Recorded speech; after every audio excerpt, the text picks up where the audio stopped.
Salut, c'est Céline du Bonheur by Céline. J'espère que vous allez bien. Aujourd'hui, je vous fais un bilan numéro 3 du défi Rien de neuf en 2019. Alors, on est au mois d'août 2019. Ça se passe à la fois bien et à la fois moins bien. Donc, je vais tout de suite vous expliquer pourquoi. Pourquoi ça se passe bien? Parce que simplement j'arrive à trouver des bonnes alternatives pour trouver des produits d'occasion à ce que j'ai besoin. Donc notamment j'ai eu besoin d'assiettes, j'ai eu besoin de rondes de serviettes, j'ai eu besoin de mouchoirs en tissu puisque je suis aussi dans une démarche zéro déchet.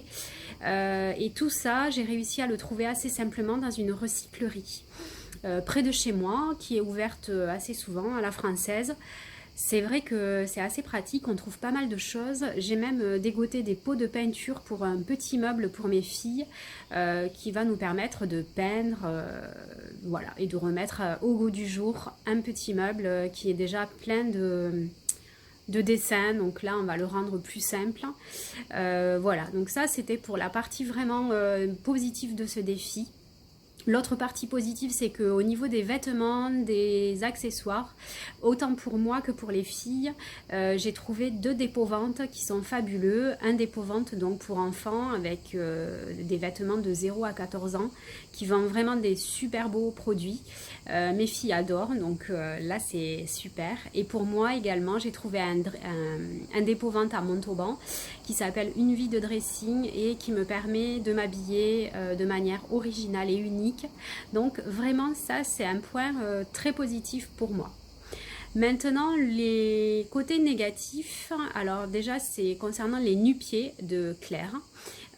Donc je cherchais des nu-pieds, je suis donc allée dans les deux dépôts-ventes dont je viens de vous parler. Elle n'a rien trouvé qui lui plaisait. Ensuite, par le biais des réseaux sociaux, j'ai envoyé un message sur les réseaux sociaux disant que j'avais besoin de nu-pieds. Donc j'ai quelqu'un quelqu'un de mon entourage qui m'a proposé des nu-pieds. Bon, ils étaient trop grands, mais je les ai quand même pris pour plus tard parce qu'ils étaient presque neufs. Mais du coup, ma fille ne peut pas les enfiler puisqu'ils sont trop grands.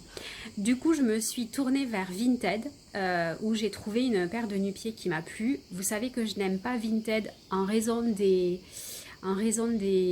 frais de port et de l'emballage.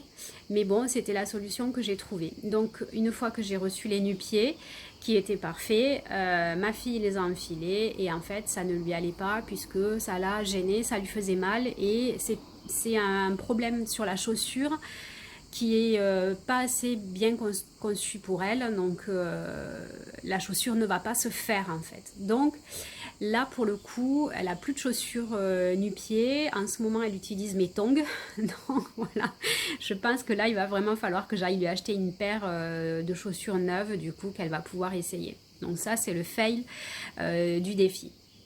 Ensuite, là où c'est un petit peu difficile, c'est que le changement de saison, là c'est l'été, moi j'adore l'été, j'adore tout ce qui est accessoires, maillots de bain, bijoux, etc. Et donc là, c'est vrai qu'avec le changement de saison, il y a énormément de...